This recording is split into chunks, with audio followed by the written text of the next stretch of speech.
ఓం శ్రీ గణేశాయ నమ. ఓం శ్రీ సరస్వతే నమ. ఓం శ్రీ సాయినాథాయ నమ. గురుర్బ్రహ్మ గురుర్విష్ణు గురుర్దేవో మహేశ్వర గురు సాక్షాత్ పరబ్రహ్మ తస్మై శ్రీ గురవే నమ. శ్రీ మాతృసాయిలో 2వ అధ్యాయం షిరిడి పుణ్యక్షేత్రం గురించి తెలుసుకుందాము.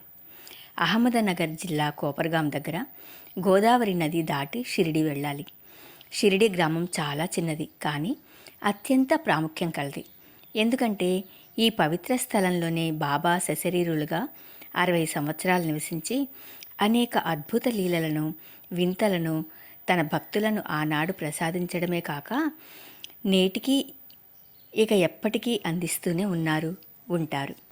అందరి పాపములను తనలో కలుపుకొని వారికి పుణ్యాన్ని ప్రసాదించే పవిత్ర గంగానది కూడా యోగులు ఎప్పుడు వచ్చి తన నీటిలో మునిగి స్నానం చేసి పావనం చేస్తారా అని ఎదురుచూస్తుంది. మన పాపాలు తీసుకుని మనకు పుణ్యాన్నిచ్చే గంగానది మన వల్ల తన కంటిన పాపాల ప్రక్షాళనకు యోగులపై ఆధారపడుతుంది. ఎందుకంటే యోగుల పాదస్పర్శతో అప్పటి వరకు తన కంటిన పాపాలన్నీ తొలగిపోతాయని భావిస్తుంది. అంతటి మహత్తర శక్తి యోగి పాదానికి ఉంది. అందుకనే ఒక్కొక్క యోగి ఒక్కొక్క ప్రాంతాన్ని పవిత్రం చేశారు.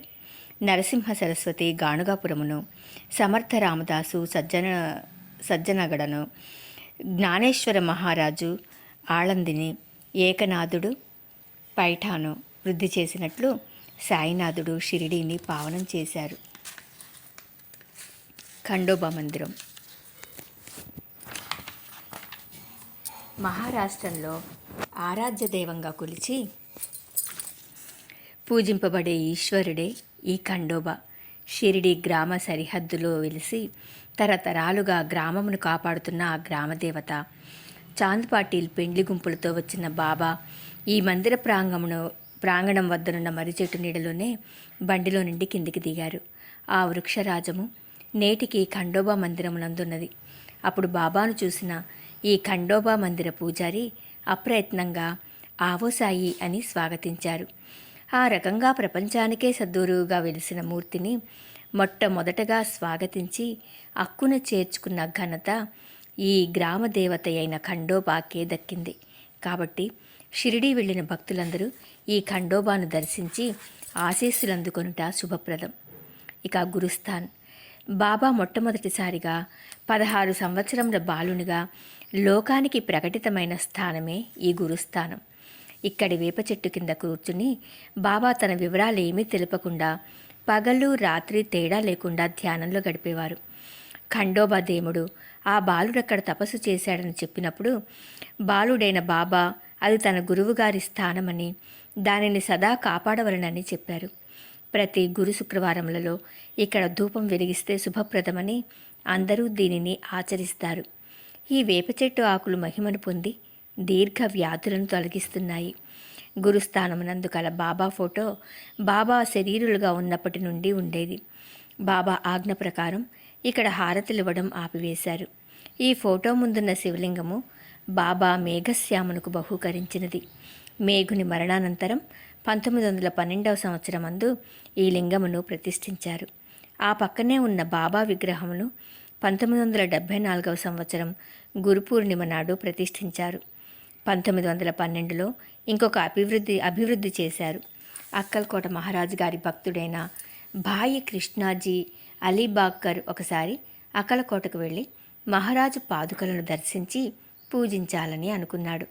అక్కడకు వెళ్లే ముందు అక్కలకోట మహారాజ్ అతనికి కలలో దర్శనమిచ్చి ప్రస్తుతము షిరిడీ తన నివాసమని, అక్కడకు వెళ్ళి తన పూజను చేయమని అన్నారు. దానితో భాయి కృష్ణాజీ అక్కలకోటకు బదులు షిరిడీ వచ్చి బాబాను పూజించి అక్కడే 6 నెలలు ఆనందంతో గడిపాడు. అప్పుడే అతను బాబా మొదటిసారి షిరిడీలో ప్రకటితమైన వేప చెట్టు క్రింద బాబా పాదుకలు ప్రతిష్ఠించాలని సంకల్పించారు. బాబా అనుమతి తీసుకుని ఆ పాదుకలపై బాబా యోగశక్తిని, వేప చెట్టు గొప్పతనాన్ని తెలిపే ఈ క్రింది శ్లోకాన్ని చెక్కించారు. సదానింబ వృక్షస్య మూలాధివాసాత్ సుధాశ్రావిణం తిక్తమవ్యప్రియంతం తరుం కల్పవృక్షాధికం సాధయంతం నమామీశ్వరం సద్గురుం సాయినాథం. తర్వాత ఆ పాదుకలను బాబా ఆజ్ఞ ప్రకారం 1912 శ్రావణ పౌర్ణమి రోజు ఉదయం 11 గంటలకు ఖండోబా మందిరం నుంచి ద్వారకామాయికి ఉత్సవంతో తీసుకుని వచ్చి బాబా వాటిని స్పృశించి ఇవి భగవంతుని పాదుకలని చెప్పిన తర్వాత ఆ పాదుకలను వేప చెట్టు కింద ప్రతిష్ఠించారు. షిరిడి గురుస్థానంలో వేప చెట్టు క్రింద ఉన్న పాదుకలవే. గురుస్థానమునకు ప్రదక్షిణలు చేయటం వలన కష్టములు తొలగి పరమార్థ ప్రాప్తి కలుగుతుంది. ఇక ద్వారకామాయి గురించి, ఎవరైతే ద్వారకామాయి ఒడిలో కూర్చునేదరో వారిని ఆమె కష్టముల నుండి ఆతురతల నుండి తప్పించును. ఈ మసీదు తల్లి చాలా దయార్ద్ర హృదయరాలు. ఆమె నిరాడంబర భక్తులకు తల్లి, వారిని ఆపదల నుంచి తప్పించును. ఆమె ఒడిని ఆశ్రయించిన వారి కష్టములు అన్నీయూ సమసిపోవును. ఎవరామె నీడను ఆశ్రయించెదరో వారికి ఆనందం కలుగును. ఆమె అని ఇంత స్పష్టంగా మాతృసాయి తానే స్వయంగా ఈ ద్వారకామాయిని ఉద్దేశించి వివరించడం వలన ఈ ద్వారకామాయి ప్రాముఖ్యత తేటతెల్లమవుతుంది. అంతేకాక ఇంకొక సందర్భంలో ఎంతటి పీడ బాధలున్నవారైనా సరే ఎప్పుడైతే ఈ ద్వారకామాయి ఈ మసీదు మెట్లెక్కుతారో వారి కష్టాలన్నీ తీరి సంతోషానికి దారి తీస్తుంది. కర్మధ్వంసము భీమాజీ పాటిల్ అని కూడా స్పష్టం చేశారు. మసీదులోకి వెళ్ళేటప్పుడు మనం ఎక్కే 3 మెట్ల గురించే బాబా వివరించింది. కాబట్టి ఒక్కసారి మనస్ఫూర్తిగా బాబాను ప్రార్థించి ఈ మెట్లెక్కితే ఇక కష్టాలకు తావే లేదు. ముఖ్యంగా ద్వారకామాయిలో బాబా భక్తులకు అందించిన తిరుగులేని ఆశీర్వాదం బాబా తన యోగశక్తితో వెలిగించిన అఖండ ధుని. బాబా ప్రతి ఉదయం ఈ ధుని దగ్గర కూర్చొని అనేక మంది భక్తుల చెడు ఆలోచనలు పాపకర్మలను ధునిలో వేసి వారి కర్మలను ధ్వంసం చేసేవారు. బాబా కూర్చొని ఆ స్థల పవిత్రతను కాపాడుట కొరకు ఇప్పుడక్కడ ఒక జత పాదుకలను ప్రతిష్ఠించారు. కర్మధ్వంసినిగా ప్రసిద్ధిగాంచిన ఈ ధుని ప్రాభవం నానాటికి పెరుగుతూ కోటానుకోట్ల భక్తులను పరిరక్షిస్తోంది. ద్వారకామాయిని దర్శించుకున్న భక్తులందరూ ఈ ధునికి సాంబ్రాణి, అగరవత్తులు, నవధాన్యాలు, ఎండు కొబ్బరికాయ, సమిధలు, ఆవు నెయ్యి మొదలైన వాటిని తమ శక్తి కొలది సమర్పించుకొనిన మన కర్మలను గ్రహపీడలను ఈ ధునిమాత తీసివేయగలదు. బాబా తన జీవితకాలమంతా ధునికెదురుగా దక్షిణాభిముఖంగా కట్టడాపై చేయి వేసి కూర్చుని ఉండేవాడు. నేడు అదే స్థలంలో జైకర్ అను చిత్రకారుడు బాబా అనుమతితో గీసిన బాబా యొక్క సజీవ చిత్రపటమునుంచట ద్వారా బాబాను ప్రత్యక్షంగా దర్శించుకుంటున్న అనుభూతి ప్రతి ఒక్కరికి కలుగుతోంది. ఎటువైపు నుండి చూస్తున్నా మనవైపే చూస్తున్నట్లు ఉండే ఈ పటంలోని బాబాకు మనస్ఫూర్తిగా నమస్కరించిన బాబా ప్రత్యక్ష దర్శనం లభించగలదు. ద్వారకామాయి చిత్రపటంగా ప్రసిద్ధిగాంచిన ఈ ఫోటో భక్తులను విశేషంగా ఆకర్షించడమే కాక పిలిచిన పలికే దైవంలా నిలుస్తూ అనేక మందికి దివ్యానుభూతులను కలిగిస్తోంది. మసీదులోకి ప్రవేశిస్తుండగా ఎదురుగా ఉండే గూడు వంటి ప్రదేశమే నింబారు. మహమ్మదీయుల గౌరవార్థం జరిపే చందనోత్సవంలోని చందనమును ఊరేగింపు తరువాత ఈ నింబారు గోడలపై చేతులతో అద్దుతారు. అంతేకాక దీనిని భగవంతుని నిర్గుణ రూపంలా భావిస్తారు. మసీదులో భోజన సమయంలో బాబా ఈ నింబారు వైపు వీపు పెట్టి కూర్చొనగా భక్తులు బాబాకి ఇరుపక్కల కూర్చొని విందారగించేవారు.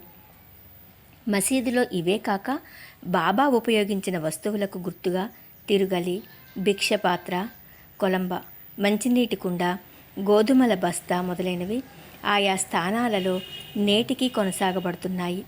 ఈ ద్వారకామాయి 2 భాగములుగా కలదు. ఒకటి బాబా కూర్చుని ఉండు మసీదు భాగమైతే రెండవది సభామంటపం. జెండా ఉత్సవం ప్రారంభించిన గోపాలరావు గుండునకు మసీదుకు తగిన మరమ్మతులు చేయాలన్న సంకల్పం కలిగింది. కానీ బాబా ఈ సేవను నానాసాహెబ్ చందోర్కర్కు సభామండపంలో రాళ్లతాపన సేవ కాకాసాహెబ్ దీక్షిత్కు అప్పగించారు. అధిక సంఖ్యలో వచ్చు భక్తజన సందోహం సభామండపంలో నిలబడి హారతి మొదలగు కార్యక్రమములలో పాల్గొనుటకు వీలుగా ఈ సభామండపము నిర్మించారు. బాబా చావడిలో పడుకున్న ఒక్క రాత్రిలో ఇనుప స్తంభములను పాతగా మరునాడు వాటిని చూసిన బాబా ఉగ్రరూపంతో స్తంభాలను పెకిలించుటయే కాక తాత్య గొంతు పట్టుకుంది. ఎంతమంది ప్రయత్నించినను బాబా ఎవ్వరినీ దరిచేరనేక తాత్యా తలపాగాను తీసి అగ్గిపుల్ల వేసి నిప్పంటించారు. తాత్యాకు ఏ ఆపద వాటిల్లనుందో అని అందరూ భయపడుచుండగా కొంతసేపటికి బాబా శాంతించి ఒక కొత్త తలపాగాను తెప్పించి తాత్యా తలకు చుట్టెను. ఈ రకంగా బాబా ఆగ్రహానుగ్రహములతో అత్యంత ప్రయాసలతో 1911 సంవత్సరంలో ఈ నిర్మాణము పూర్తిగా వింపబడింది.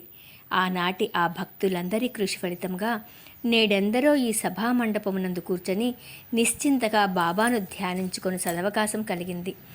సభామండపంలోని పొయ్యి మీదనే బాబా 1910 సంవత్సరం వరకు అప్పుడప్పుడు భక్తులకు భోజనం వండి పెట్టేవారు.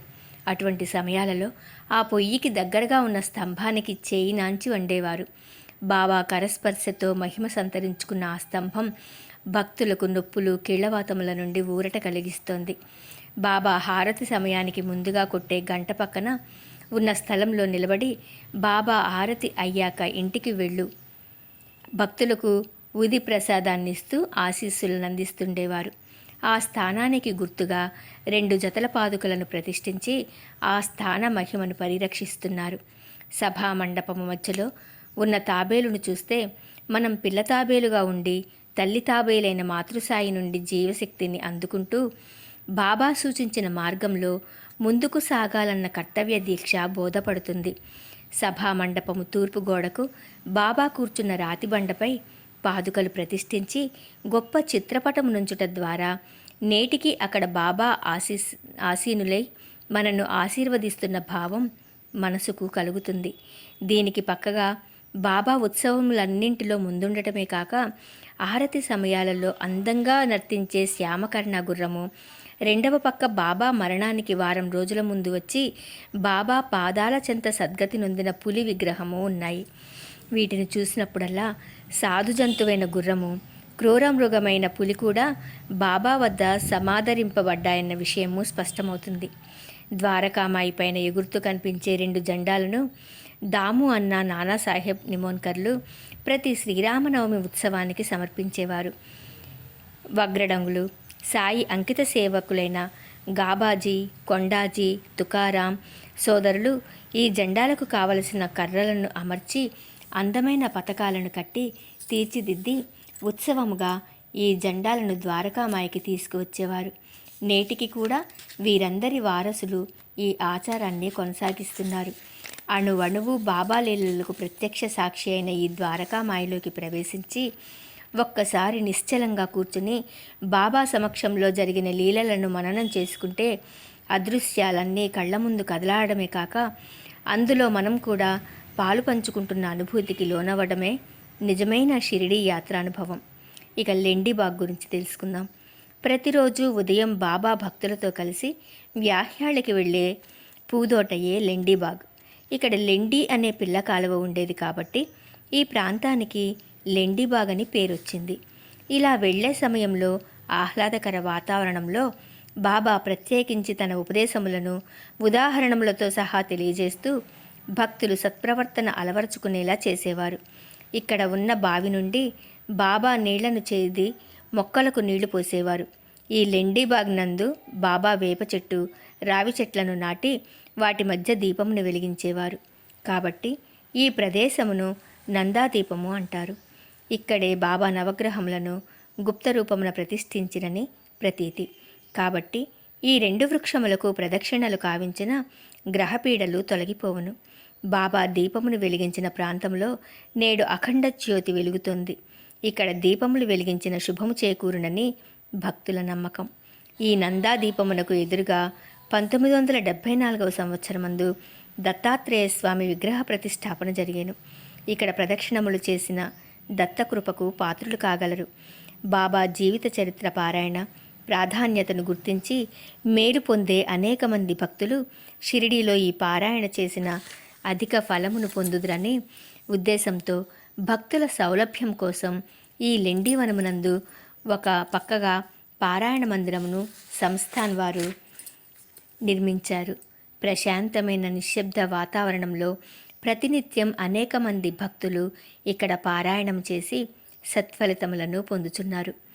బాబా గుర్రము శ్యామాకర్ణ సమాధి సాయి భక్తుడు అమిదాస్ మెహతా సమాధి తాను సాయి వారసుండని ప్రకటించుకుని భంగపడి మరణించిన మక్తారాం సమాధులు కూడా ఈ లెండీవన పరిసర ప్రాంతములందు కలవు.